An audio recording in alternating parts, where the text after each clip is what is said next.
Good afternoon, everyone. Hello and welcome to the Circular Economy webinar, the 31st session of this series.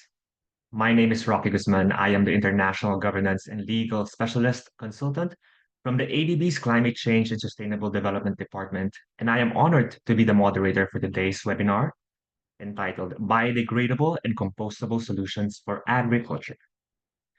Today, we focus on the production of specialized materials for the agricultural sector which can be used to address issues associated with conventional non-biodegradable plastics, including, among others, as to its end-of-life management and accumulation in the environment.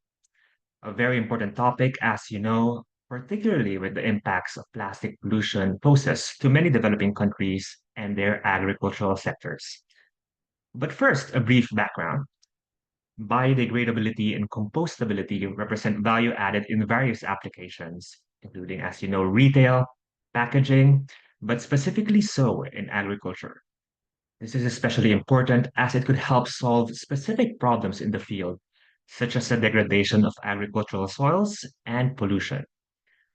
Fortunately, there are solutions addressing the issue at its core, and we'll look at some of these in this webinar through Novamont, which is among the leaders in the field of bio-based chemistry and circularity. Now, this webinar will provide an overview of the business models and solutions available. In particular, we'll look at integrated models for agriculture and crop protection, which highlights the role of circular bioeconomy to regenerate local areas.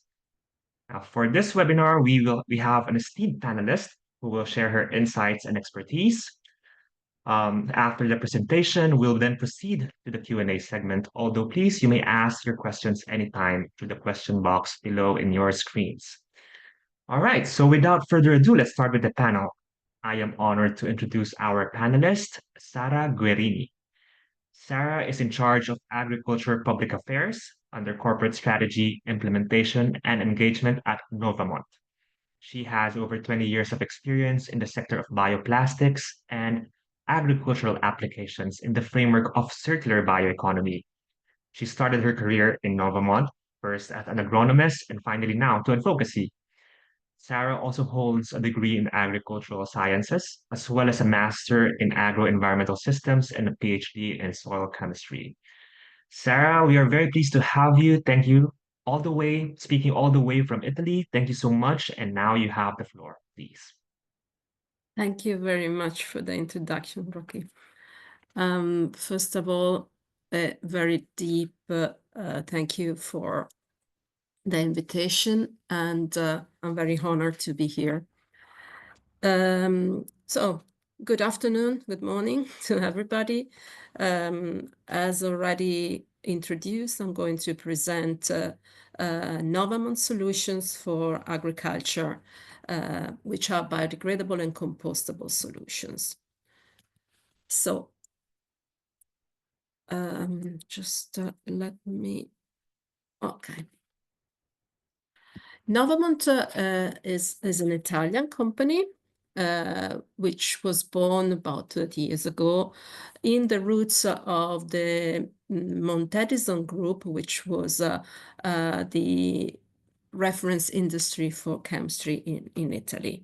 The company was then acquired recently by Eni Versalis, which is the leading chemical company in Italy. And here are our numbers. So we are specialized in the production of bioplastics and biomaterials, but also other solutions, and you will see in a little while. Our company, Novamont, is deeply involved into research. And as you can see, we got 13 industrialized proprietary technologies, and over 25% of our employees are dedicated to research, development, and innovation activities. We got quite a number of patents. And yeah, we also, in our day-to-day business, we include students and researchers to carry on projects in our company. This is to introduce to the innovation and how we approach the innovation. Basically, we're looking at the main three pillars of our bioeconomy model. Novamont is very keen in introducing new technologies in reindustrialization of disused sites. This means that our biorefineries were just made where existing refineries or other industrial infrastructure were existing, but with a complete change of the model. In fact, Novamont, since the very beginning, integrated strongly the agricultural value chains into its model, using feedstocks from agriculture and scraps and waste into our model, which I'm going to present in a minute. Our polyesters are therefore used as solutions to problems, since they are fully biodegradable and compostable. And they are designed to close the loop of the carbon cycles, basically biodegrading in the soil or being fully compostable in industrial composting plant. We are based, our headquarters is in Italy, in Novara, where I'm speaking from, not far from Milan. But then we got our regional sites, which are in France, in Spain, and in North America. And we also have a quite developed sales network, which covers basically all the world. As I said before, agriculture represents for Novamont an important aspect of our business, because we are rooted in agriculture, where we use some of the feedstock and scrapes into the framework of circular and bioeconomy, meaning that we target crops which are not in contrast with food and feed, and we use them, specialized crops, and we use their feedstock to produce our polyesters. Keeping in mind the basic principle of the cascading use of all crop components. And we've been doing this since quite a number of years, helping to develop local models and sustainability models in the territory, as I will show you in our examples. Being a company in the bioeconomy world, and having agriculture and feedstocks from agriculture such an important role, I can show you here in this complex slide how our materials are produced and where they come from. So we start generally from crops which are not used for food production, such as some oleaginous crops, or we use agro-industrial waste or other waste that can be converted into intermediate and monomer, as you can see, either via chemical processes or biotechnology processes. So our main building blocks are monomers such as biobutanediol, which is obtained by fermentation, or pelargonic acid, which is obtained by oxidative by oxidations of oils. And as well, we produce, together with this monomer, also other molecules, and I'll underline this because this is going to be discussed further on, such as pelargonic acid. Then in the production of our bioplastics, we use our building blocks to complex them with starch to produce matter B. So matter B is then bioplastics, meaning a biodegradable and compostable material, which can be used not like a substitute and drop-in solution for substitution of plastic non-biodegradable materials, but but can be used for many applications of plastics material, reducing the end-of-life burdens of these materials and closing the carbon cycles, becoming either compost or having the characteristic to be fully biodegradable in soil. So we have a solution for retail, such as carrier bags, fruit and vegetable bags, which help the transport of food and then can be used to collect waste.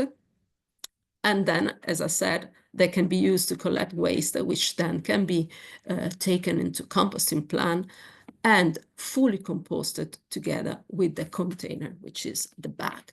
For agriculture, soil biodegradable products make it easier the end of life of some products, but we'll see this in deep, and food and food packaging. So Matter B is the brand name of our bioplastics, and Matter B is a big family of materials under this trade name. They're all biodegradable and compostable with renewable content, obviously, since we are working with feedstock from agriculture. Very important is the role of standards in defining what is biodegradation and what is compostability. And all our materials are in compliance with the main standards for biodegradability or compostability, which is listed in this slide. Then let's go to the area where I work as agronomist, so solutions for agriculture and crop protection.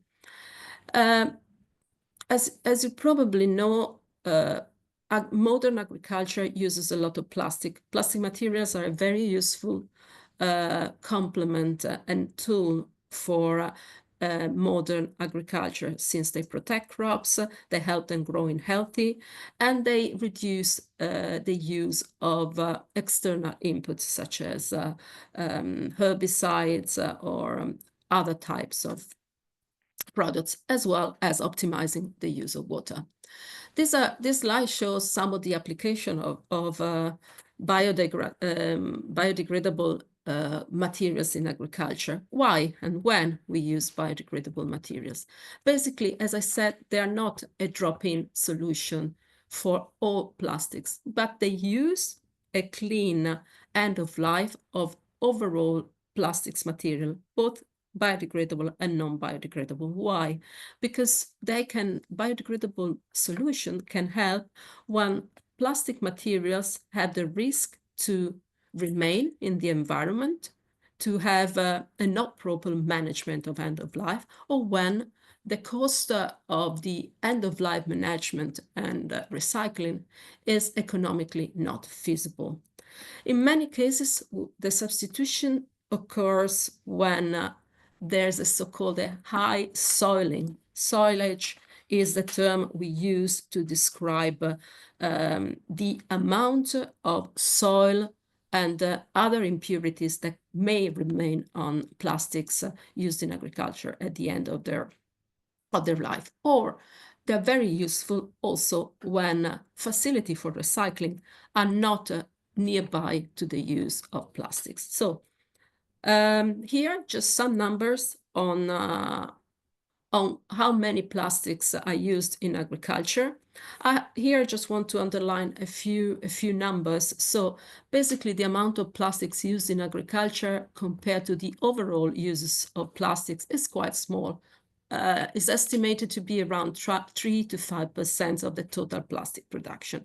Of those, 50% are film application. Film applications, I mean films to cover greenhouses, film to low tunnel films, the small tunnels just close to the plants, mulch film, silage films.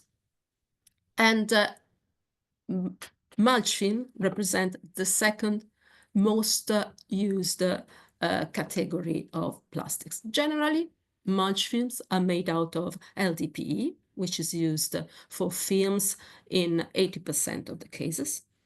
And just to give you some numbers, all around the world, biodegradable plastics for agriculture now represent only 1%. So we are, let's say, still in the initial steps of these materials, but obviously I hope for a bright future.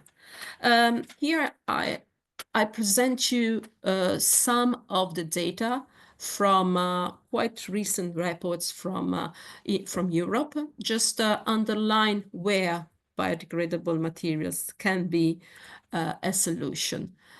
We know that basically when we apply, especially a film, a mulch film, what we obtain at the end is a material very dirty. So the amount of waste produced, the plastic waste produced, is exceeding the quantity of plastic we put in, we use. And at present, in Europe, only not a 100% of material is fully recycled and retrained from the environment. Still, some material is burned out of the field, and obviously this is a mismanagement. And yeah, we do estimate that some types of plastics have the possibility to go more easily in the environment or not to be fully managed properly, such as wires and clips, as you can see in these pictures I took in Spain myself. So going deeply into the topic of biodegradable mulching, which is the example I want to bring you today, Novamont has produced biodegradable mulching, has started using commercially biodegradable mulching since over 20 years. Now they represent in Europe and in many other countries an established, well-functioning solution. There's quite a lot of studies, many scientific papers and studies are available on their use in the fields, their effects on the soil, and in Europe several research projects have been financed to study and deepen the knowledge on biodegradable mulch film. These materials, these mulch films can be fully mechanized, so it means that you can put them in the field with a machine, the same way as you do with conventional non-biodegradable materials, and they do not require any particular modification of the agronomical technique. Furthermore, since, as I said, this is a not drop-in solution for substitution, this material can be used also for crops which do not normally use mulch films for different reasons, mainly because it's difficulty to remove them at the end of the crop cycle. As a result of the fact that these materials do not need to be removed at the end of the crop cycle, since they are fully biodegradable, it means that they can be worked, they have to be worked into the soil, which represents the ideal environment for their full biodegradation. Needless to say, all our mulch film are certified according to the main certification for biodegradability in soil.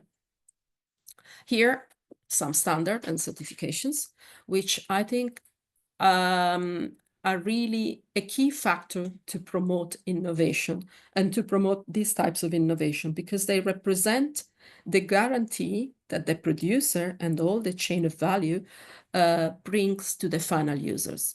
So the main standards are listed here.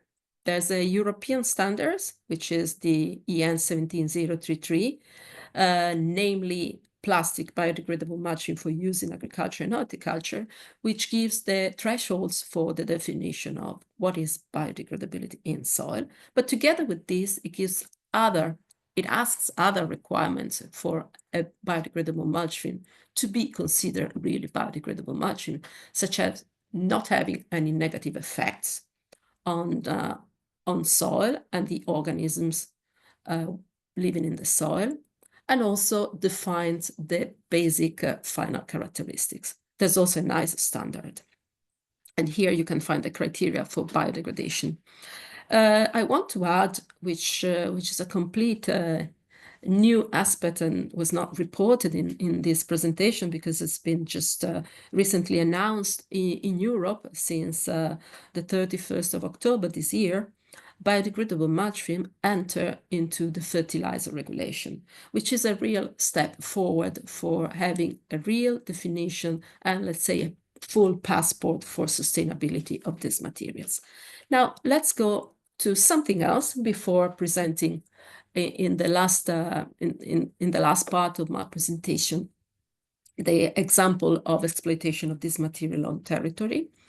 Let's go to another products of Novamont. As I said, and as I showed before, one of the other products we are able to produce in our biorefinery from vegetable oil is pelargonic acid. Pelargonic acid, why I put pelargonic acid here in a presentation on agricultural application? Because pelargonic acid, which is a fatty acid, which is commonly found in nature, and the name comes from a type of geranium, which is pelargonium. And I put it here because this molecule has got interesting characteristics to be used in agriculture, such as its herbicide effects. Furthermore, this molecule, apart from having an origin from vegetable oils, has been obtained in our biorefinery called Matrica, which is a joint venture which was established as a joint venture with Versalis, and now obviously we are Versalis. So has got a low impact technology to be produced. This molecule is characterized by a rapid biodegradation in water, in sediments, and in soil, about 36 hours. And from this molecule, Novamont engineered a family of herbicides called Agio-B, which have as main ingredient pelargonic acid as in high concentration.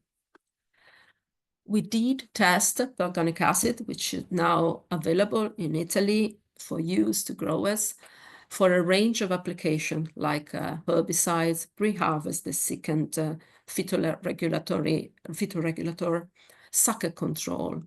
And we tested on many crops, important agriculture value chains such as grapevine, tobacco, fruit trees, peanut, alfalfa, with very good results in terms of efficacy in controlling weeds and in controlling lateral buds. This product, this formulation, showed to be more efficient than other formulation based on pelargonic acid. So now let's go to how we can integrate this solution into models for the territory and what is the meaning of this.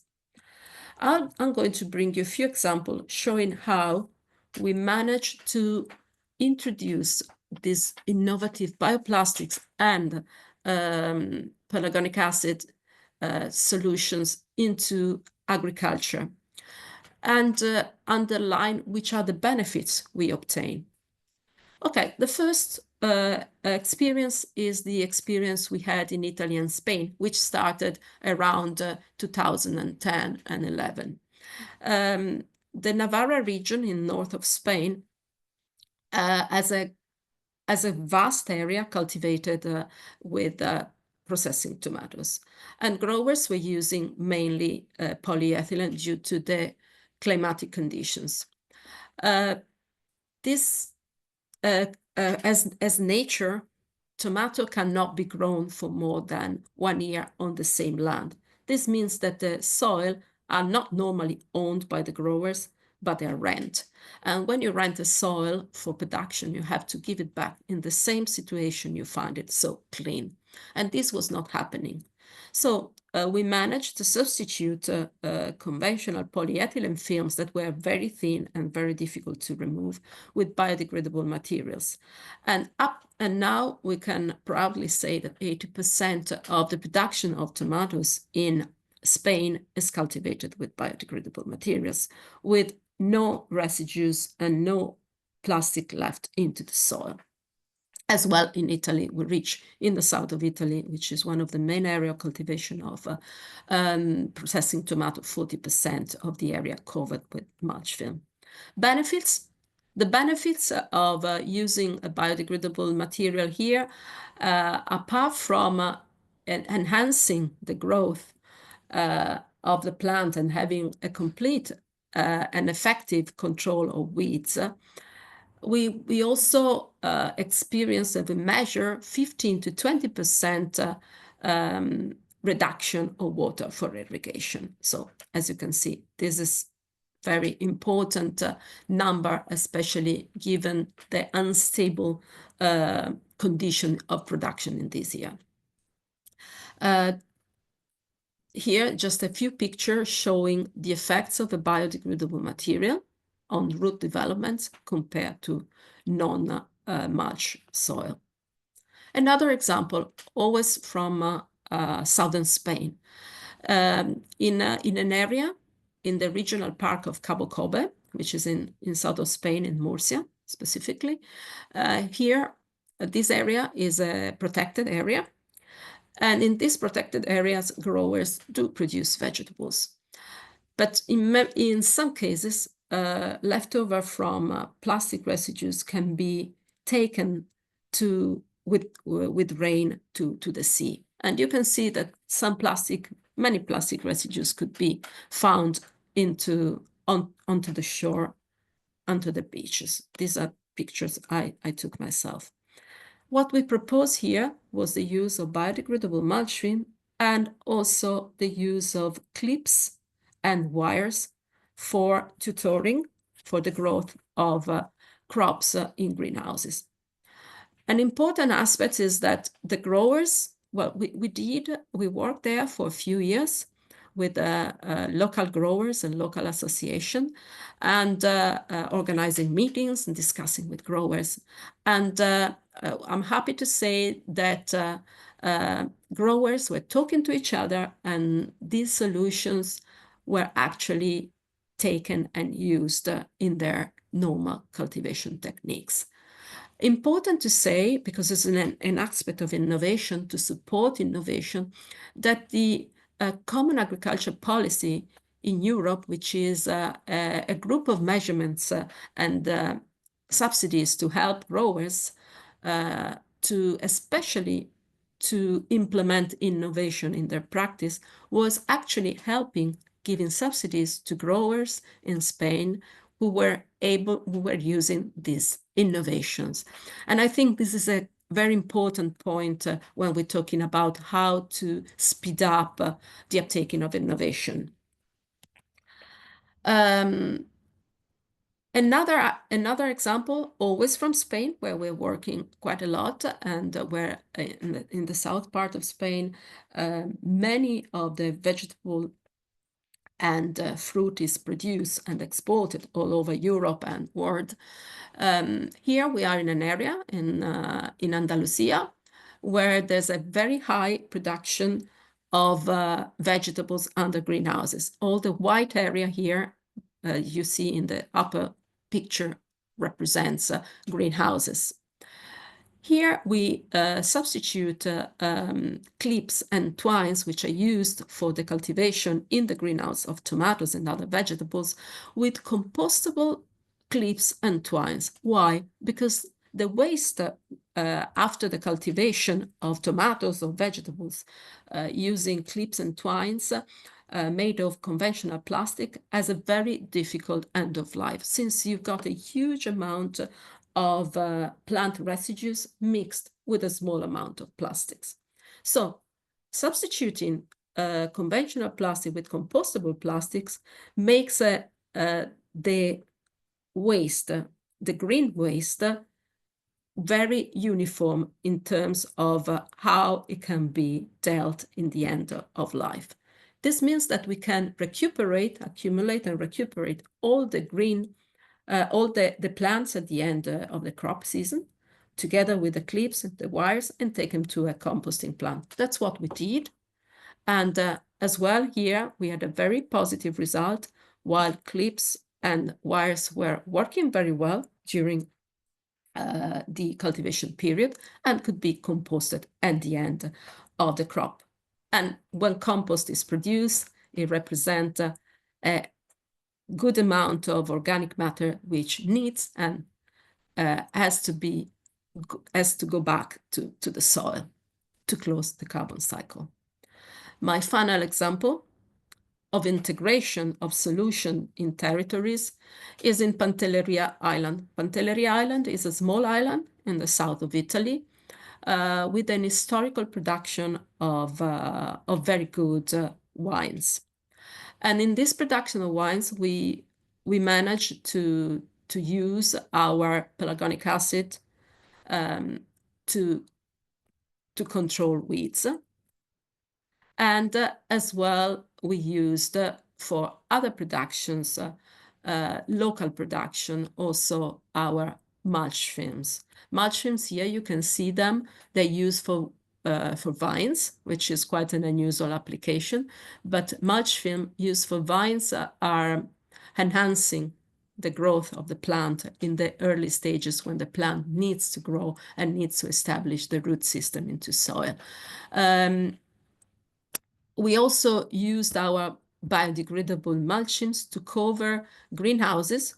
In this case, the greenhouses do not need to remain for a long time, but they're just used to keep inside the grapes to dry them, as I showed before. See these grapes here? They're a little bit dried before making this aromatic wine. And we also used pelargonic acid to control weeds into the park. So this gives an added value to the products and linked to the added value of a very protected territory. Finally, the very, very final, I think I'm okay with time. The very final example I'm taking here is in Martinica. So we move outside Europe. And I wanted to show this example because I think it represents a really a very nice example of how biodegradable and compostable plastic can represent a solution for an area where no plants for recycling plastics are present. In Martinica, the main cultivation in Martinica are bananas. And basically, as you can see, 105 hectares are cultivated with bananas on a total agriculture area of this. So basically, all Martinica is producing basically bananas.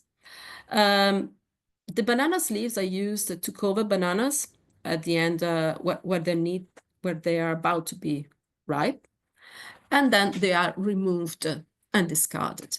In Martinica, there are no possibility of recycling plastics, and so using compostable materials, which have been proved to have the same effect on the bananas in this phase of the growth, using this solution helps the end of life because these materials can be retrieved and composted. And the compost then goes back to the land. So basically, this is what I wanted to illustrate you.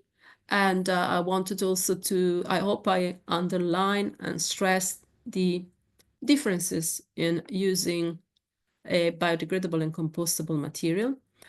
And the main point, the take-home messages I wanted to underline to you is that these are tools to increase the sustainability of the territory. It's not a case that we used bioplastics in territories which in some cases are protected areas. They make it easier the end of life, and they help in the reduction of the use of inputs such as herbicide, fertilizer.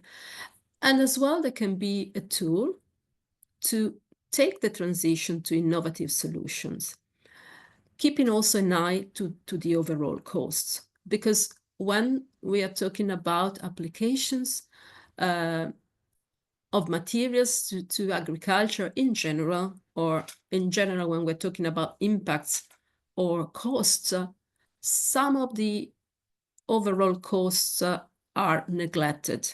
And in some cases, there are the environmental externalities, which may represent how much leftover plastics is left in my field, or aspects linked to the end of life. I have to say that in these over 20 years of experience and work using bioplastics for agriculture, we achieved efficient and robust sustainable alternatives, both in terms of agronomic effect and field performance, but also capability, however, clean and effective end of life. With this, I thank you very much for the opportunity to present my company and the agricultural application of bioplastics. And yes, please, I wait for questions, if any. Thank you very much, Sarah. That was very, very insightful. And for me, and I believe for many of us here, very, very interesting on seeing how the application of these materials are in the agricultural sector. I like that it's very practical, looking at the models, which has given us very practical, biodegradable, and compostable solutions. And for many of us here, these show how innovation and pragmatic solutions are key to close the loop of carbon cycles, as you said, and addresses the issues conventional plastics may pose, especially in the agricultural sector. I just want to highlight some of the key takeaways before we go to proceed to the Q&A segment. There's so much potential here to scale up. You said that biodegradable plastics as of now represent only 1% of the global plastics consumption. So there's plenty more space to grow for this sector. And this shows that these solutions can contribute to the pillars of bioeconomy framework and circularity, right? Specifically on two things, integrated agricultural value chains and products. Now, these products that you've mentioned as solutions. So really, really great and insightful. Really, thank you, Sarah, for having this overview of bioplastics, of biodegradable and compostable solutions in the sector. And can we just ask to remove the slides so that we can have a quick chat with our participants here as well on the discussion here. So I can see that there are some questions already, some interest on some of the practical things that you've mentioned. So I'll get straight to it. The first one is from Ivy, who asked, "How long do these matter beam mulch films last? And any specific environment and temperature needed when applying these films, especially considering the more extreme weathers that we are experiencing now, specifically snow and heat waves?" So Yeah. that might be the first one. Yeah, Sarah? Yeah. So in general, when we talk about biodegradable materials for agriculture, we target a length of time which goes between a couple of months to 1 year, because this is the nature of these materials. These materials have to solve a problem of permanence in the environment. Therefore, they can't last too long. And for this reason, my advice is to use biodegradable mulching generally for crops in these times. So between 2 months, lettuce, to 6, 9 months. 9 months, I think, of tomatoes in greenhouses.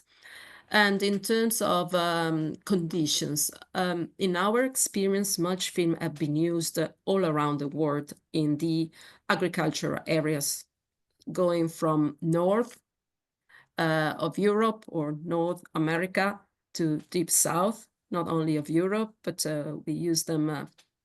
We are using them in South America. We're using them in Australia. We're using them in Africa. So whenever we use innovation, I think it's important to try them off before. That's what we're doing. So when we exploit innovation, our steps to see how this innovation can be tuned perfectly to the climate, the crop, and the agricultural system is to work together with the growers and with the researchers. That's normally how we exploit innovation and innovative technologies in order to make them stable and to make them a real solution when they reach the growers. So up to now, obviously, I can share with you articles or experience we did, but what I can say is biodegradable mulch films can be used in these terms for many crops, but we have to study and discuss and look together with the technical people. So it's very important, these steps, to make them real working and real staying as a tool. Just a final remark, there are growers in Italy, which I know because I started working with them, experimenting at the very beginning, but now they're using biodegradable mulch film year after year for over 20 years. And they'll never go back because they say that it's so easy. Yeah. No, just to tag onto that very interesting point, Sarah, you mentioned that it applies to a variety of climatic conditions and various crops. But just to give us insights on the shelf life and protection, the effects on shelf life and protection, and the final characteristics of the fruit, specifically for areas outside Europe, maybe Asia and the Pacific, if you have examples of that. Do you have any insights to give us, like considering all the warmer temperatures that we're experiencing and more extreme weather conditions? Yeah. In these years, we did experiments, and we've been also commercially available in Australia for vegetables. We did also, before becoming commercially available, as I said, we did tests in the Bowen region and in South Australia. And in China, we did an extensive trial with back in 2011 in Xinjiang on the processing tomatoes. And I have to say, Xinjiang presents quite a particular climate because it is the growing season is quite short, so we need to use biodegradable mulch films to enhance the plant growth. And we did test biodegradable materials with local researchers and local companies, and the results were really positive. I can go into details on this. And now, as part of projects, but not only projects, we've been testing biodegradable mulching for the cultivation of beans and tomatoes in Africa, northern part of Africa and central part of Africa. And I was actually extremely impressed. And to be impressed after 20 years you work with the material is something, strong. But we were working with Tanzanian university, and we tested the effect of biodegradable mulch film on beans, and we had a yield over double compared to no mulch film, which is an incredible result. Oh, really great. There's a variety of applications and proof already as to this material. There's a few questions here, but I'd also like to invite the audience here, the participants, if you would like to interact directly, please feel free to do so. Please raise your hand and we can add you on screen to add to this conversation. I have a question from Ivy here. Unless you want to ask this yourself, I can also say the question, how do these biodegradable and compostable mulch films twines compare in price with the plastic alternatives? So there's a cost issue, the cost factor. Sarah? Okay.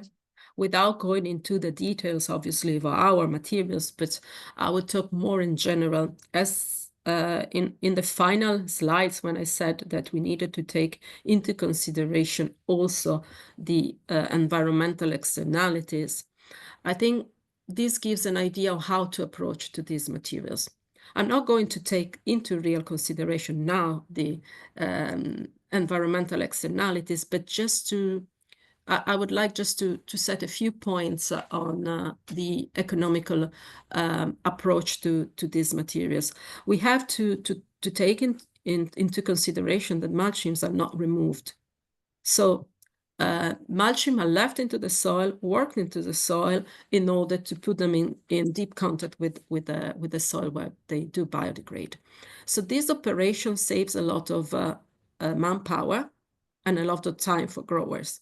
And if it doesn't save so much manpower, the growers told me, at the end of the crop, I just leave the film there and I bury it under when I got time. I don't have to worry about it so much. Or another example, I'm referring to Italy because this example is quite clear to my mind. A grower was a salad grower, a lettuce grower, was telling me, you know what, I use biodegradable mulching only either in the first or in the last cycle of my lettuce, especially when autumn comes and I got a field of lettuce and it's raining a lot. If I got a non-biodegradable mulching, I don't harvest my lettuce because it's all ruined by the rain. But furthermore, I have to spend money to remove the mulch film. So when I use a biodegradable mulching, I leave everything there and I work everything under. So for me, is a less of a loss. So this to say that we have to keep in consideration also the end of life. What is the cost of the growers, but also the time that the grower can use to do other things. Plus, and for mulch film in Europe, so I'm trying to be more focused to give you the data I know, the overall cost of a biodegradable mulch film and compared to a conventional mulch film are more or less the same if you consider all these aspects. And I just want to underline this, and we do not consider all the cost connected to the removal, and taking the mulching to a plant where it's going to be recycled. That is not taken into consideration. And those costs are costs that the growers himself doesn't have directly, but the society has. Yeah, and the same indeed. for twines and clips. Here, the difference might be higher, but again, I think that we need, if we want to go to a real transition, we need to give a price to all of those externalities, which now are basically no price. So we need to make them clear. Right. Great. Thank you, Sarah. I hope that's given insight to the question. But Ivy or anyone else, please feel free to jump in if you have other questions for Sarah. But just also, Sarah, to add to that, I mean, another question, mulch doesn't biodegrades, it doesn't need to have like special infrastructure, but some other materials might need infrastructure, right? Composting for compostable clips and twines, they might need like composting plants. Yeah. Some may be recyclable for other non-biodegradable materials. Now, how do you access this and how do you provide this infrastructure within your whole framework, within your system that you're operating in? Well, let's say that Europe, under this regard, is quite a good location to exploit this because industrial composting facilities are quite widespread in Europe, also due to a legislation which imposes to recover the city scraps, organic city scraps, and compost them. So, but I think that composting is not such a big and complex facility to build compared to other facilities. And it can be used not only for agricultural scrapes and waste, but also for converting food scrapes into compost. And there's a need of convert carbon forms into more stable forms. So otherwise, all the organic scrapes and waste is very difficult to be properly managed. And I do believe that we need to close the carbon cycles to be really sustainable.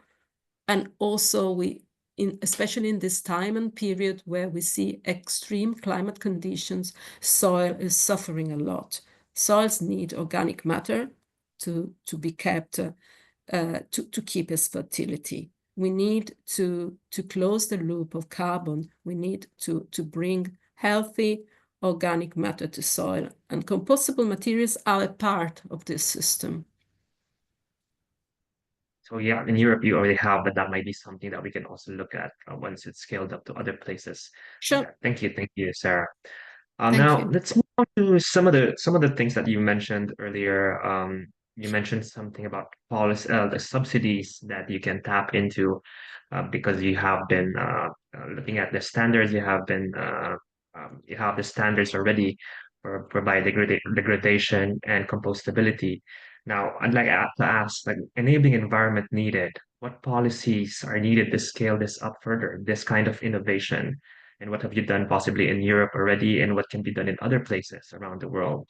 Legislation that can support the transition to innovative solutions. Would you have any thoughts on that? Yeah. Actually, thanks a lot for this question, because I think that legislation plays a key role whenever we're talking about implementation of innovation and transition. We Mhm. need to set and to prove good examples that can be taken and exploited around the world. So in Europe, it's just a matter, because I'm working there, but I know that also China is doing a lot for the transition using biodegradable mulch film into agriculture, helping with programs to move in that direction. But going to what I know more, because I live in Europe, the Common Agriculture Policy, which, as I said, is a set of measurements to bring agriculture to a modern agriculture, to support the growers, especially to exploit innovation. Biodegradable and compostable solutions are currently present in the environmental measurements dedicated to growers, especially to big cooperatives. And this enables a discount of about 50%. I'm talking about in general, when a grower decides to move to the use of biodegradable materials or compostable alternatives. Another example, which is always from Europe, is an example in the Netherlands, where they got a lot of greenhouses, and they set a different taxation for materials, so green waste containing compostable clips and twines. So that Mhm. type of waste to enter into a composting plan could pay a lower taxation. So there are different form incentives or lower taxation, or again, what we just recently achieved with mulch film in Europe, since they stay in the soil, as a guarantee of the fact that they can stay in the soil, to give them a status of fertilizers. So these are some of the measurements. But if I may add the last point, also it would be important that these materials could enter into more general voluntary code of conducts on the use of plastics, such as the one that FAO is at present drafting. It would be important to see in the overall sustainable management of plastics, how and where biodegradable and compostable materials can play a role in order to achieve a real clean environment dealing with Yep. both conventional plastics and biodegradable plastics. Yes, really, really. Thank you for that. There's a lot of opportunities for these policy instruments, incentives, taxation. There's a lot more to do, I think, also. But just a quick note on that: are these standards and certifications, they're also applicable outside Europe, right? Yeah, Just a yeah. clarification, The Sarah. ISO, there is an ISO standard which is applicable all over the world, and Mhm. therefore is available. And there are also local standards. There are standards developed particularly in Japan, the standardization body in China. They got, but the ISO standards is an international standard. Got it. Now, I don't have much time, and just the last question, I think, and this is, I think, very relevant to many developing countries here in Asia and the Pacific. You mentioned a bit about the labor costs and the implications of this kind of innovation. You won't need to have much labor anymore. But in places such as the developing countries in Southeast Asia, this might have quite an impact to local communities. So I just want to get your thoughts on how do you engage with these communities in your experience and how this might play out, especially in developing country context where it might have much more of an impact. I'd say that the fact of reducing labor is not negative. I mean, it's actually positive because gives the possibility to use the labor for other agricultural practices. And as well as, I think in small communities, the possibility to use the material which has an easier application and easy end of life is actually a positive aspect, because maybe in some areas, as we discussed before, they might not have in nearby a facility for recycling plastics, or in any case, when you remove dirty plastics, which has practically no value, you pile it up and you wait until someone comes and take it away. So this is a method, these are solutions which can actually help the local community to produce more, to use less, and to produce less waste. So I'd say in a way their sustainability, especially in some situation, is very high. Again, we need to face and to see the different context and local context. But generally speaking, I say this as an important tool for local communities, as we demonstrated also in this European project based in Africa. Excellent point on this holistic approach, and that really goes into the circularity of it all. Thank you, Sarah. I just want to give you like a couple of sentences, 1 to 2 sentences, last final words, key takeaway for this before we close off the program. So please, just a couple of sentences, Sarah. Yeah. So thanks a lot. And yeah, I'd say that I don't have much to add, but just to look at solutions and look at the characteristics of the solution. I always say that there's never a silver bullet solution, but solutions, as in the circular economy, need to be linked one to the other and help one to the other, keeping an eye always to sustainability and how to reduce sustainability in a system of solution, because this is the DNA of circular economy. So thanks a lot Thank you. for your time, and thanks for this very, very important opportunity. Fantastic. And I think that caps off this great session on biodegradable and compostable plastics. Now, as we close this program, I'd like to thank Sarah for this insightful overview of the application and the use of biodegradable and compostable materials in agriculture, which represents a tangible way to increase sustainability in agricultural value chains. At this juncture, I'd like to remind everyone that we will share the presentations and video session in our data sharing platform page. So please make sure to check that out at the ADB Data Room Circular Economy ADB Knowledge Event Repository. And importantly, please don't forget to fill up the evaluation form that will be shared to you after this webinar, as your feedback is important for us to improve our knowledge series. So again, thank you very much, Sarah, and thank you also to all the participants for joining. I hope this webinar has offered invaluable insights into how we can navigate and potentially scale up initiatives towards a circular economy in the agricultural sector and beyond. Again, this has been Rocky Guzman from the ADB. Thank you for tuning in, everyone, in this afternoon, and I hope to see you in the next one.